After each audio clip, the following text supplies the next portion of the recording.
Friends, सबसे पहले हम पेस्ट बनाएंगे। ये 4 टेबल स्पून कश्मीरी लाल मिर्च पाउडर है, वो डालेंगे। 1.5 टेबल स्पून धनिया पाउडर है, वो डालेंगे। 1 टीस्पून जीरा पाउडर ऐड करेंगे। हाफ टी स्पून गरम मसाला ऐड करेंगे। हाफ टी स्पून हल्दी पाउडर ऐड करेंगे। Half tea spoon sugar add करेंगे। 3 टेबल स्पून बेसन ऐड करेंगे।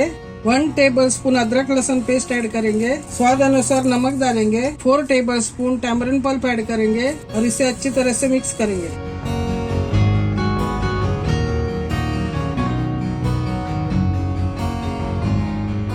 देखिए, अच्छी तरह से हमारा पेस्ट बन चुका है। अब हम इसे साइड में रखेंगे। देखिए, हमने सुरमई फिश लिया है, इसे हम अभी मसालों से कोट करेंगे। देखिए, हमने सुरमई को अच्छे तरह से बीच में से कट किया है और ऊपर से स्लिट किया है दोनों तरफ से, और इसे भी बीच में से हमने कट दिया है और ऐसे स्लिट किया है। अभी इसमें हम मसाले भरेंगे।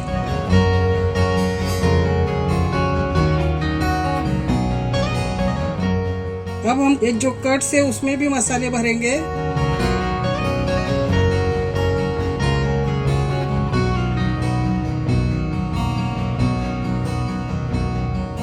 ये देखिए, हम मसाला अंदर से भर रहे हैं। इस फिश को मसालों से अच्छी तरह से कोट करना है।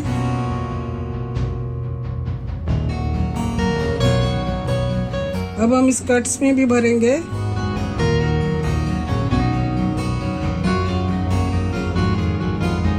देखिए, हमने मसालों से फिश को कोट कर दिया है।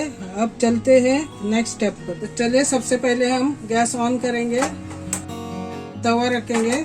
अब तवा गरम हो गया है। अब हम 4 टेबल स्पून ऑयल डालेंगे।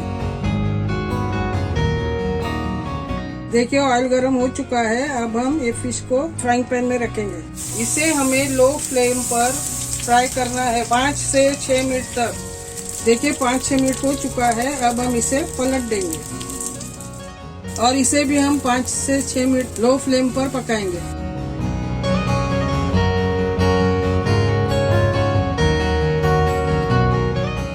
देखिए, 5 मिनट हो चुका है। अब हम इसे साइड से फ्राई करेंगे 2 मिनट के लिए। देखिए, हमारा फिश फ्राई हो चुका है। अब हम इसे निकालेंगे। तो चलिए, अब हम इस फिश को भी फ्राई करेंगे। तो देखिए, 5 से 6 मिनट हो चुके हैं। अब हम इसे पलट देंगे और इस साइड भी हम 5 से 6 मिनट तक लो फ्लेम पर फ्राई करेंगे।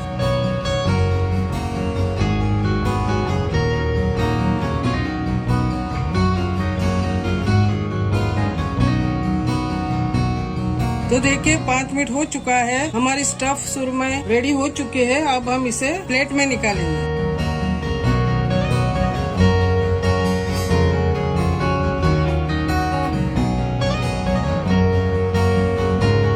ये देखिए, कितनी अच्छी तरह से पक चुका है हमारा स्टफ सुरमई।